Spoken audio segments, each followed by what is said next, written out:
నమస్తే. Welcome to పొలిటిన్ health. ఈ మధ్య కాలంలో క్యాన్సర్ కేసులు ఎక్కువగా చూస్తున్నాం. అందులో ప్రోస్టేట్ క్యాన్సర్ ఒకటి. ఈ ప్రోస్టేట్ క్యాన్సర్ ఎవరికి వస్తుంది? ఎందుకు వస్తుంది? ఈ క్యాన్సర్‌కి ఎలాంటి ట్రీట్మెంట్ తీసుకోవాలి అనే విషయాలను సీనియర్ యూరాలజిస్ట్ డాక్టర్ గోపీచంద్ గారిని అడిగి ఇప్పుడు తెలుసుకుందాం. నమస్తే సార్. నమస్తే మేడం. సార్, ప్రోస్టేట్ క్యాన్సర్ అంటే ఏంటి? అది ఎలా వస్తుంది? దాని లక్షణాలు ఎలా తెలుసుకోవచ్చంటారు? అంటే ఈ ప్రోస్టేట్ అంటే ఒక గ్రంథి అండి. దాంట్లో నుంచి సిమెన్ ప్రొడక్షన్ ఉంటుందండి. కొంచెం వీర్యం ప్రొడక్షన్ ఉంటుంది. ఇది ఎవ్రీ మేల్‌కి ఉంటుందండి. అంటే ఫీమేల్స్‌కి ఉండదు ప్రాస్టేట్. మేల్స్‌కే ఉంటుంది. బ్లాడర్ మన మూత్రం సంచి బ్లాడర్ కింద ఆ ట్యూబ్ మధ్యలో అక్కడ ఒక గ్రంథి ఉంటుందండి. విత్ ఏజ్ ఈ ప్రాస్టేట్ గ్రంథి స్లోగా పెరుగుతుంది. ఆ సైజు స్లోగా పెరుగుతుంది. ప్రతి మెయిల్‌లో పెరగదు కానీ అట్‌లీస్ట్ ఒక 70% మెయిల్స్‌లో ఇది స్లోగా పెరుగుతుంది. ఆ 70% మెయిల్స్‌లో ఒక 50-60% మెయిల్స్‌లో సిమ్టమ్స్ కూడా తీసుకొస్తుందండి. అంటే పెరగడం ట్యూబ్ లోపలికి పెరిగితే మాత్రం ట్యూబ్ అరౌండ్ ఉంటుందనుకోండి. మూత్రనాళ అరౌండ్ ఉంటుంది. ట్యూబ్ లోపలికి పెరిగితే మాత్రం యూరిన్ సన్న ధార రావడము. అంటే ఇది కొంచెం ఏజ్డ్ పేషెంట్స్‌కి ఇది చాలా కామన్‌గా వినుంటారు. ఓకే. సన్న ధార రావడము, యూరిన్ ఆగి రావడము, వస్తే తొందరగా పోవాల్సొస్తుంది. ఒక్కసారిలో కంప్లీట్‌గా క్లియర్ చేయలేకపోతారు. సో, మాటికి రావడం ఫ్రీక్వెన్సీ అంటాము. నైట్ పూట కూడా మాటికి లేస్తారండి. రిపీటెడ్‌గా లేస్తారు. దట్ ఈస్ కాల్డ్ నాక్చురియా అంటాం దాన్ని. అండ్ ఇంటర్మిటెన్సీ ఇట్లా ఆగి వస్తుంది. వెళ్ళిన తర్వాత కూడా బాత్రూమ్ నుంచి బయటికొచ్చిన తర్వాత కూడా ఇంకా ఉంది అనిపిస్తుంది. Sense of incomplete evacuation. ఇయన్నీ లక్షణాలు బినైన్ ఎన్లార్జ్‌మెంట్ ఆఫ్ ప్రాస్టేట్‌ది అని. దీంట్లో అప్పుడు ఇంకా ఎక్కువ అవుతే మాత్రము ఈ పేషెంట్స్‌కి స్టోన్స్ రావడం జరుగుతుంది. రిపీటెడ్‌గా యూరిన్ ట్రాక్ట్ ఇన్ఫెక్షన్, స్మెల్ రావడము, మంట రావడము ఇయన్నీ జరుగుతాయండి.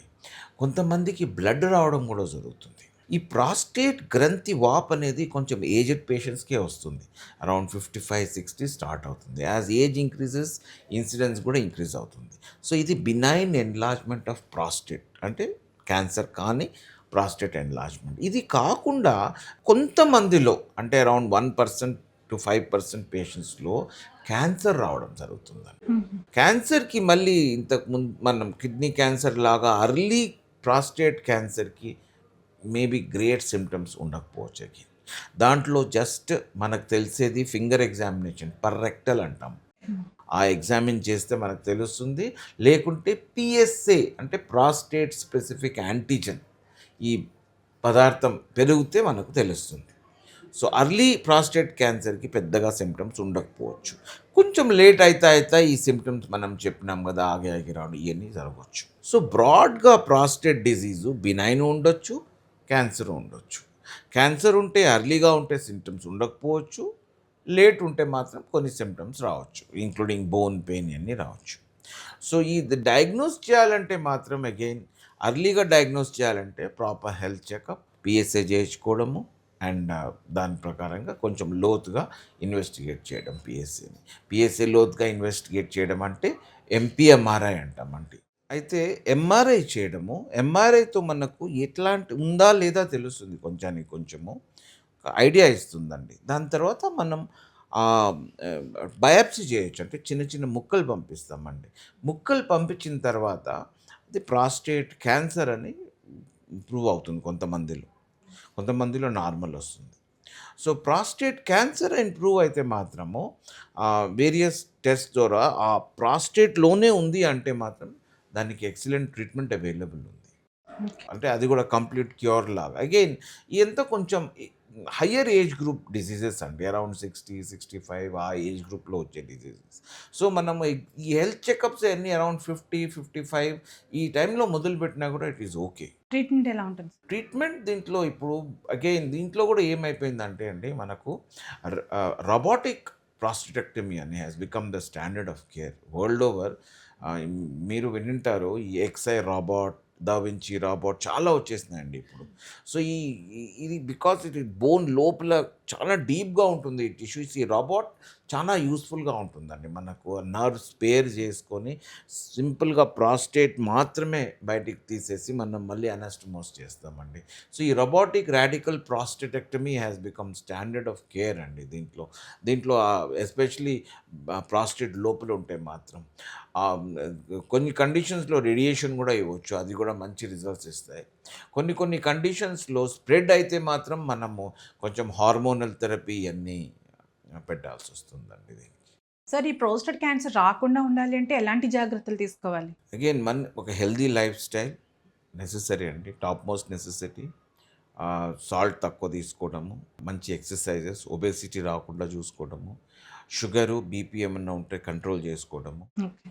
మార్బిడ్ ఒబేసిటీ ఉండకూడదండి డెఫినెట్గా. ఎక్దమ్ సివియర్ మెటబాలిక్ డిసీజ్ లాగా ఉంటే మాత్రం కష్టం. ఇది కాకుండా నో స్మోకింగ్. జెనెటిక్ ఏమన్నా ఉంటే మాత్రం డెఫినెట్గా అర్లీ చెకప్ చేయించుకోవడము.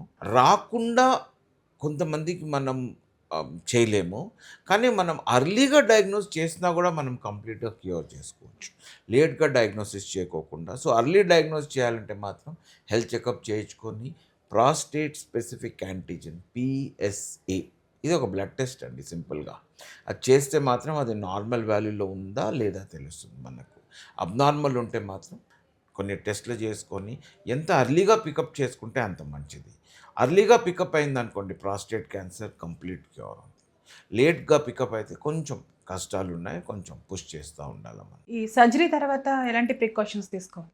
రోబోటిక్ రాడికల్ ప్రాస్టెక్టమీ అనేది కొన్ని దాంట్లో యూనో కొలాటరల్ డ్యామేజ్ ఉందండి ఆ సర్జరీలో. కొలాటరల్ డ్యామేజ్ అంటే పక్కన కొంచెం ఒకటేమో యూరిన్ కంట్రోల్ ఉండదు, బికాజ్ ఈ ప్రాస్టేట్ గ్రంథి కరెక్ట్గా స్పింక్టర్ మీద కూర్చుంటుంది.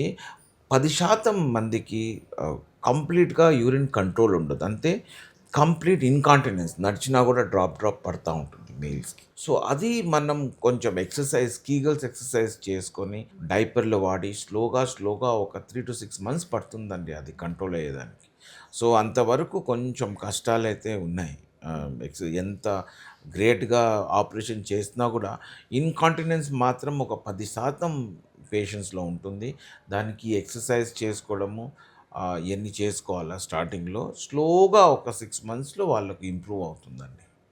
సో అది ఒక మేజర్ ఇష్యూ ఉంది. సో ఆ టైంలో మాత్రం డాక్టర్ దగ్గరికి మల్టిపుల్ టైమ్స్ వస్తారు, మనం కూడా వాళ్ళని చూస్తూ ఉంటాము, కీగల్స్ ఎక్సర్సైజ్ నేర్పిస్తాము. అప్పుడప్పుడు కొంచెం అల్ట్రాసానిక్ వేవ్స్ అవన్నీ ఇస్తామండి. దాంట్లో ఫిజియోథెరపీ ఉంటుంది, స్పెషల్ ఫిజియోథెరపీ ఇవన్నీ చేస్తాము. అండ్ ఒకసారి పూర్తిగా నార్మల్ అయిపోయిన తర్వాత మాత్రం ఇయర్లీ ఒకసారి రావడము, పిఎస్ఏ చెకప్ చేయించుకోవడం, మళ్ళీ రిటర్న్ ఏమన్నా వస్తుందా రాదా, పిఎస్ఏ పెట్ స్కాన్ చేయించుకోవడం, ఇవన్నీ జరుగుతాయండి దాంట్లో. అది కంప్లీట్గా మనం మర్చిపోలేం ప్రాస్టేట్ క్యాన్సర్. ఇయర్లీ వన్స్ అయితే డెఫినెట్గా మనకు ఫాలోఅప్ అవసరం పడుతుంది.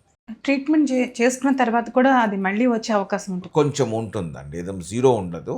అది డిపెండింగ్ అపాన్ మనము ఆ స్కోర్ ఎట్లా ఉంది, ఆ టైప్ ఆఫ్ క్యాన్సర్ ఎట్లా ఉంది. గ్లీజన్స్ 7 అంటాము, 8 అంటాము, 9, 10. సో ఎట్లాంటి టైప్ ఆఫ్ క్యాన్సర్ లోపల ఉన్నింది, మార్జిన్స్ పాజిటివ్ ఉన్నాయా లేవా, ఇవన్నీ కొన్ని ఫ్యాక్టర్స్. దాంట్లో అపైకల్ టిష్యూ అంటే ఆ టిష్యూలో కొంతమందికి కొంచెం బయటికి కూడా మార్జిన్స్ వెళ్తుంది, వాళ్ళకు కూడా మనం డెప్త్గా చూసుకోవడము. ప్లస్ లింఫ్ నోడ్ అని దాంట్లో ఏమైనా స్ప్రెడ్ అయిందా లేదా, ఇవన్నీ చూసుకుంటే మాత్రం అప్పుడు మనం ఒక లింఫ్ నోడ్ స్ప్రెడ్ ఉంది, మార్జిన్స్ పాజిటివ్ ఉన్నాయి, గ్లీజన్ స్కోర్ హై ఉంటే మాత్రం మళ్ళీ రిటర్న్ వచ్చే ఛాన్స్ కూడా ఉంటుంది. దాంట్లో ఒక 10% పేషెంట్స్కి మళ్ళీ రేడియేషన్ కూడా ఇవ్వడం జరుగుతుంది. సో ఇది కొంచెం మనం అది పర్సన్ టు పర్సన్ డిఫరెంట్గా ఉంటుందండి, అది మనం కొంచెం డీటెయిల్గా చూసుకోవడం జరుగుతుంది. ఓకే సార్, ప్రోస్టేట్ క్యాన్సర్కి సంబంధించి కంప్లీట్ ఇన్ఫర్మేషన్ ఇచ్చారు. Thank you sir. Thank you very much.